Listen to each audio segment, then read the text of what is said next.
కి స్వాగతం.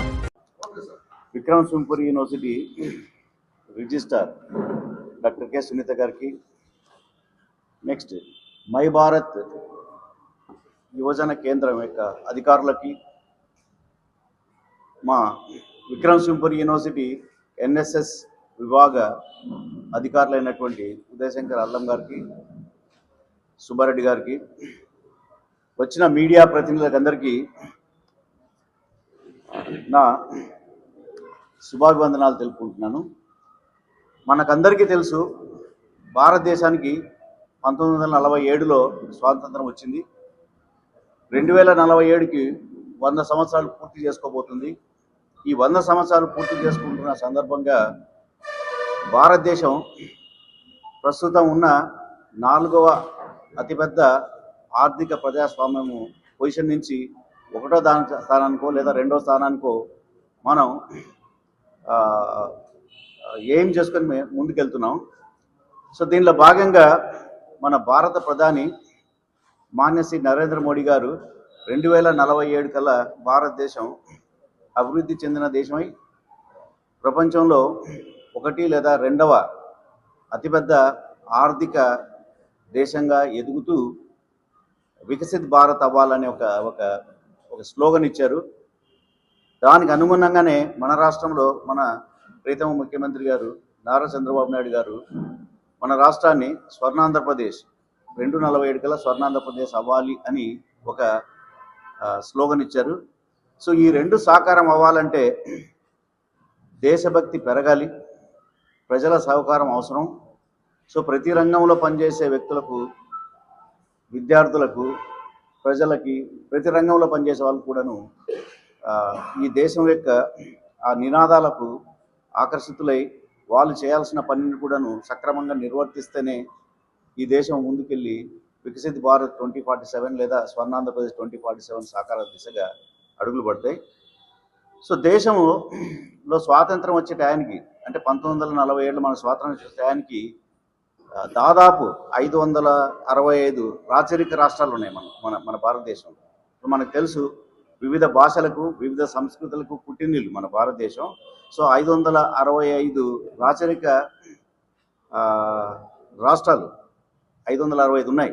ఈ 565 రాచరిక రాష్ట్రాలకి రాజులు లేదా నవాబులు వాళ్ళ ఏలుబడిలో ఉన్నాయి.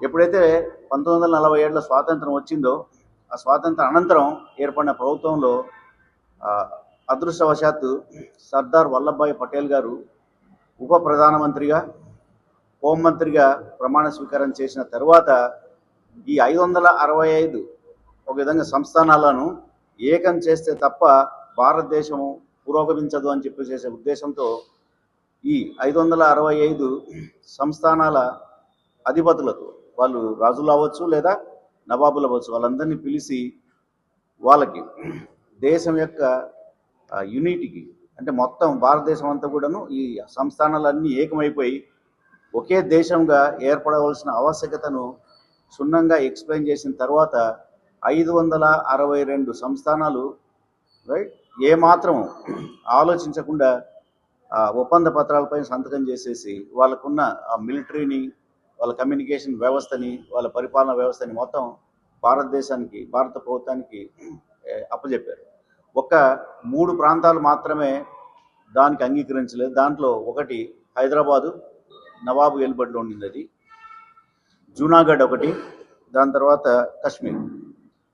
సో వల్లభాయ్ పటేల్ గారు నచ్చజెప్పాల్సినంతవరకు నచ్చజెప్పిన తర్వాత సైనిక చర్యకు ఉపక్రమించి 1948లో హైదరాబాద్ నవాబును ఓడించి భారతదేశంలో అంతర్భాగం చేశారు.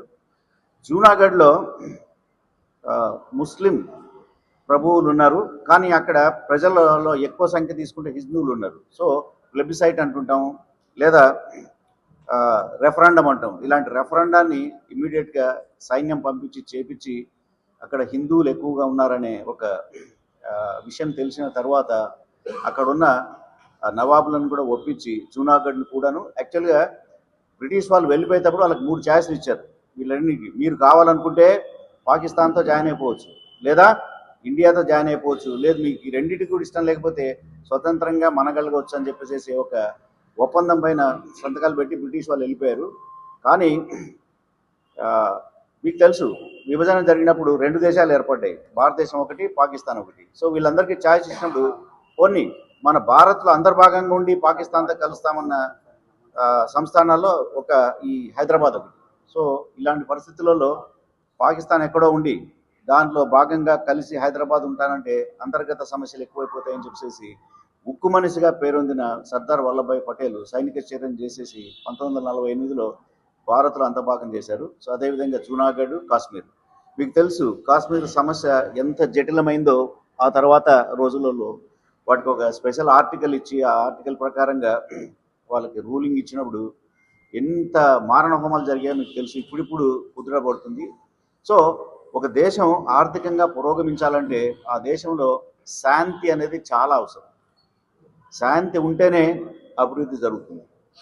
మనం అందరం కలిసి ఉంటేనే ఆ శాంతికి స్థాపన జరుగుతుంది. సో ఇవన్నీ మనం రియలైజ్ అయ్యే విధంగా ఈరోజు ప్రజలను, యువకులను, వివిధ రంగాల్లో పనిచేసే ప్రజలను వీటిపైన అవగాహన పెంచే విధంగా సర్దార్ వల్లభాయ్ పటేల్ 150వ జన్మదినాన్ని పురస్కరించుకొని భారత ప్రభుత్వం ఈ 150 కిలోమీటర్ల రన్ అనేది అక్కడ స్టాచ్యూ ఆఫ్ లిబర్టీనా, స్టాచ్యూ ఆఫ్ యూనిటీ దగ్గర అరేంజ్ చేశారు. దానిలో భాగంగానే వివిధ జిల్లాలలో, రాష్ట్ర స్థాయిలో, దేశ స్థాయిలో ఈ ఈ వాక్ అనేది అరేంజ్ చేశారు. సో మన నెల్లూరులో 31వ తారీఖు, కావల్లో 7వ తారీఖు ఈ ఈ వాక్ అనేది అరేంజ్ చేయడం జరిగింది. ఇప్పుడున్న వక్తలు కూడా చెప్పారు మీకు ఎక్కడి నుంచి ఎక్కడి దాకా మనకు నెల్లూరులో ఈ 5 కిలోమీటర్స్ వాక్ అరేంజ్ చేశారనేది. విఆర్ కాలేజ్ నుంచి వేదాయపాలెం సర్దార్ వల్లభాయ్ పటేల్ విగ్రహం వరకు ఉదయం 8 గంటలకు స్టార్ట్ అవుతుంది. ఒక సద్భావన యాత్రలాగా చేసేద్దాం. సో దీని ద్వారా మనం సమాజానికి చెప్పేది ఏంటంటే మనమందరం కలిసి ఉంటేనే శాంతి స్థాపన జరుగుతుంది. అలా భారతదేశంలో శాంతి స్థాపన జరిగితేనే అభివృద్ధి అనేది నోచుకుంటుంది. అలా అభివృద్ధి జరిగితేనే కంటిన్యూగా 2047కు అంటే భారతదేశం స్వాతంత్రాన్ని తెచ్చుకొని 100 సంవత్సరాలు పూర్తవుతున్న సందర్భానికి పురస్కరించుకొని అభివృద్ధి చెందిన దేశంలో 1వ స్థానంలో కానీ 2వ స్థానంలో కానీ మనం చేరుకోవడానికి దోహదపడుతుంది. సో మీడియా మిత్రులందరూ కూడాను ఈ విషయం పైన బాగా దృష్టిని సారించి దీనికి అత్యంత ప్రాచుర్యం కల్పించి మన దేశంలో ఈ యూనిటీ యొక్క ప్రాముఖ్యతను మీరు చాటి చెప్పి దేశం 2047కి వికసిత్ భారత్గా అవతరించడానికి మీ వంతు కృషి చేస్తారని చెప్పేసి మిమ్మల్ని అందరినీ రిక్వెస్ట్ చేస్తూ ముగిస్తున్నాను. ఈరోజు ఇక్కడ ఏ కార్యక్రమం గురించి విస్తృత ప్రచారం చేయాలి అనుకున్నాము అనేది మీకు మనకు మహేంద్ర రెడ్డి గారు చెప్పారు. సో సమైక్యత అనేది భారతదేశానికి అత్యంత అవసరమైనటువంటి అంశము. సో సర్దార్ వల్లభాయ్ పటేల్ గారు మనకు జాతీయ సమైక్యత కోసము ఎంత కృషి చేశారు, ఎన్ని రకాలైనటువంటి వివిధ రాజ్యాలుగా ఉన్న భారతదేశాన్ని